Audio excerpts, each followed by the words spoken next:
This is what my city looked like after a serious flood. The water had started to go down, but Langsun was still far from normal. There was mud everywhere. Some streets were still flooded.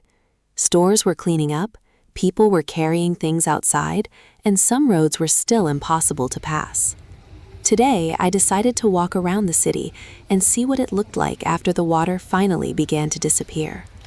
And while walking through these streets, I couldn't help thinking about my own life, too.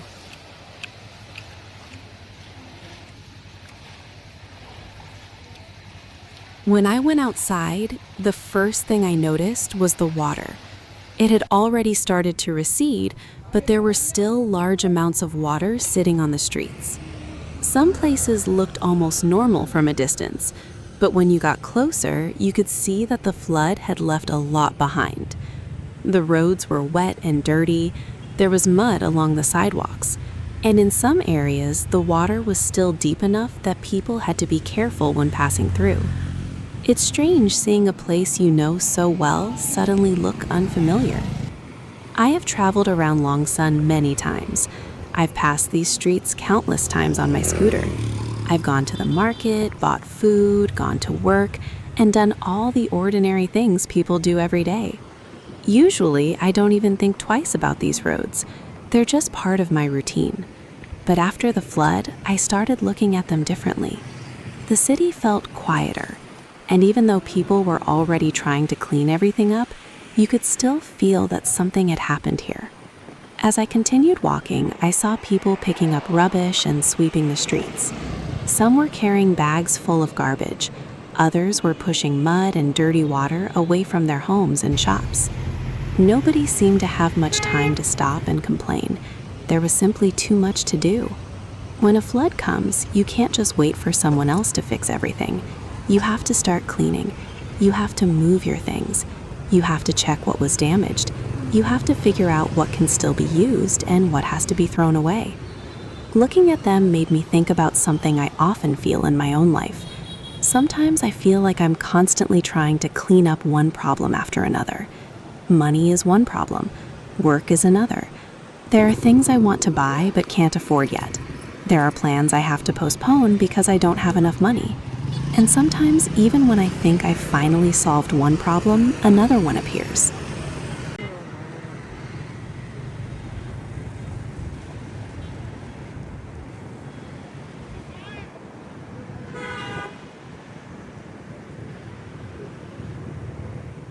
I continue toward Kikong Bridge. This is one of the most recognizable places in Langsun. There are already quite a few people standing on the bridge, looking down at the river. Everyone seems to be watching the same thing, the water. It's strange how something so ordinary can become so interesting when it suddenly looks dangerous. People are standing quietly, taking pictures, talking to each other, and watching the current. The river is still brown and moving very quickly. Usually, this area has a completely different feeling.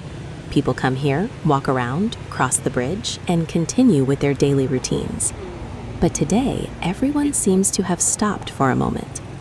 Maybe because when something unusual happens to the place where you live, you naturally want to see it with your own eyes.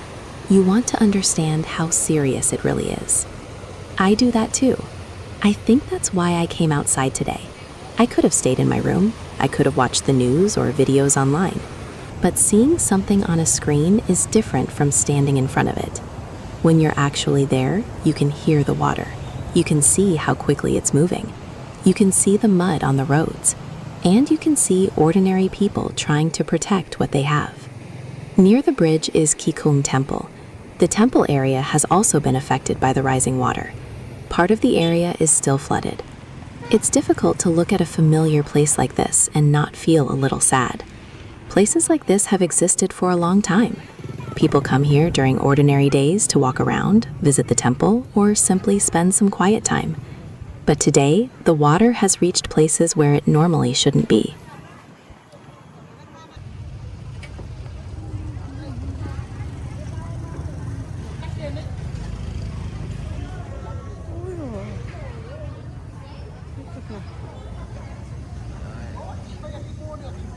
My next stop is Giang Vuong Market. This is one of the traditional markets in Langsan. It's a familiar place for local people, and on normal days, the market can be quite busy.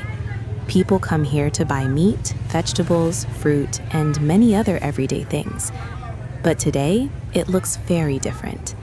The market is located in one of the lowest parts of the city, so it was also one of the areas that suffered the most from the flooding.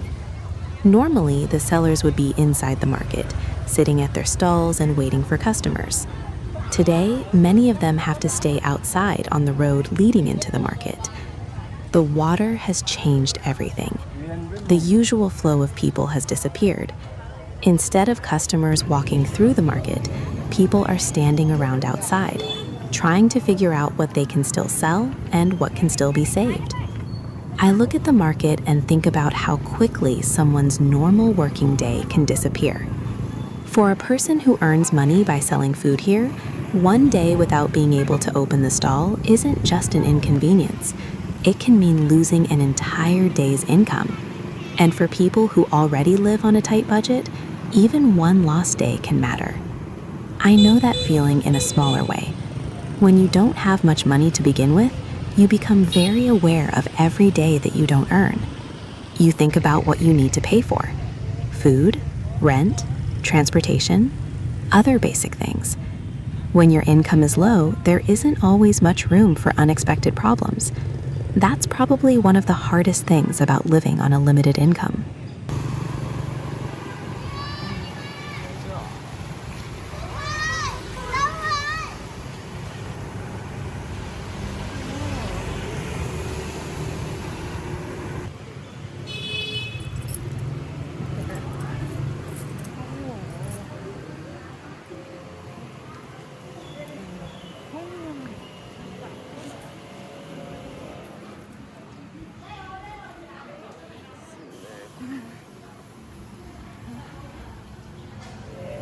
When people hear about a flood, they usually think about the water, the rain, the flooded roads, the dramatic images.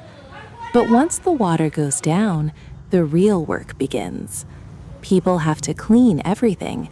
They have to check their electrical systems. They have to move damaged furniture. They have to throw away things that can no longer be used. And if they own a business, they also have to think about when they can open again. For some people, this isn't just cleaning, it's their livelihood. Every hour the shop stays closed can mean money they don't earn. And when you don't have much savings, that can be frightening. I understand that feeling in my own way. There are times when I look at my own finances and realize that I don't have much room to make a mistake. If something unexpected happens, I can't simply solve it by spending more money. I have to think, I have to wait, I have to find another way. Sometimes I wish I had more financial security. I wish I could look at a problem and immediately know that I had enough money to deal with it. But that's not my reality right now. So I've learned to be careful, sometimes perhaps too careful. I think twice before buying things. I compare prices. I save whatever little I can. And there are things I want that I simply have to wait for. Watching these shop owners today reminds me that I'm not the only person trying to make a living with limited resources. Everyone has their own problems that other people don't see.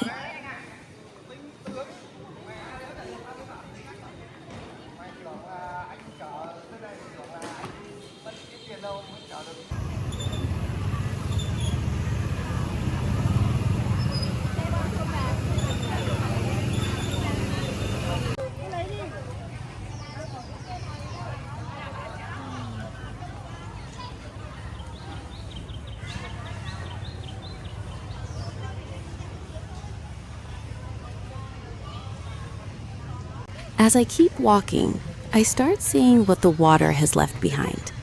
Mud is everywhere. On the roads, along the sidewalks, near the entrances of houses and shops. There are piles of rubbish that have been carried along by the water.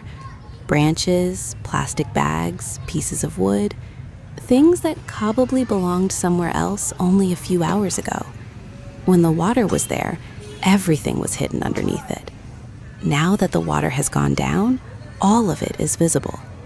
And I think that's one of the strange things about floods. The water doesn't just leave, it leaves evidence everywhere. You can see exactly how high the water came by looking at the mud marks on buildings. You can see what the current carried by looking at the rubbish left behind. You can see how much work people still have ahead of them. I walk through an area where people are already sweeping the streets. The mud is thick in some places. It sticks to the ground and makes everything look dirty. Cleaning it won't take 5 minutes. It will probably take hours, maybe days in some places. And that's another thing about recovering from a difficult situation. The event itself can happen very quickly, but recovering from it takes much longer. A few hours of heavy rain can create days or weeks of work. I think life can be like that too. Sometimes something happens very quickly, but the feelings it leaves behind take much longer to disappear. You can have one bad day, one mistake, one unexpected problem, one piece of news, and then spend weeks trying to get yourself back to normal. That's something I've experienced too.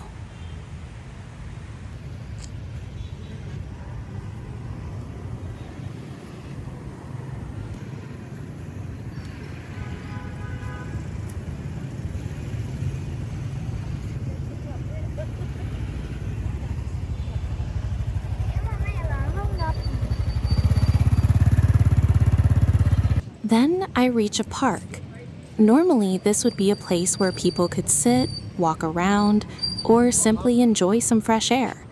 But today, even the plants look different. The flowers and the small garden areas are covered with mud. The floodwater rose high enough to reach them. Leaves are dirty. The ground is covered with a layer of brown water and sediment. It's a strange contrast. Flowers are usually something we associate with beauty, but today they're covered in dirt. Still, they are there. And somehow that makes me think about how people respond to difficult situations. Things can get messy. They can look completely different from how they looked before. But that doesn't always mean they're gone forever. Sometimes you just need time to clean things up. I don't know if everything will return exactly to how it was. Some things probably won't. Some shops may have lost things they can't replace. Some families may have to spend a lot of money repairing their homes. Some people may need much longer to recover. But I hope that eventually the streets will become dry again. The shops will reopen. The market will become busy. People will stop talking about the flood every time they walk outside. And slowly, this city will return to its normal rhythm.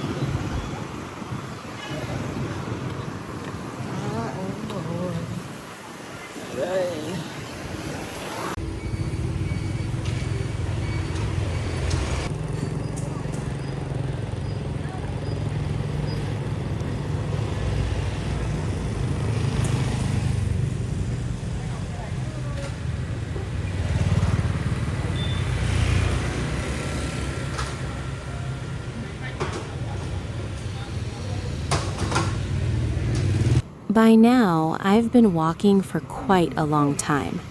I'm tired and I haven't eaten properly since earlier, so I decide to find something simple for dinner. I don't feel like cooking tonight. I just want to buy a meal, go back to my room, and rest. After everything I've seen today, I think I need a quiet evening. I find a place selling takeaway meals. There aren't many food shops open today because of the flooding, so the choices are limited.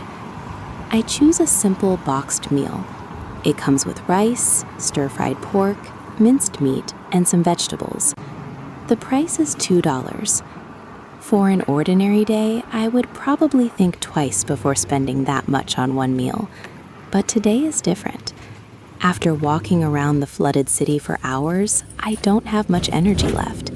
And sometimes saving money isn't the only thing that matters. Sometimes you also need to take care of the person who is trying to earn and save that money. Today, that's me.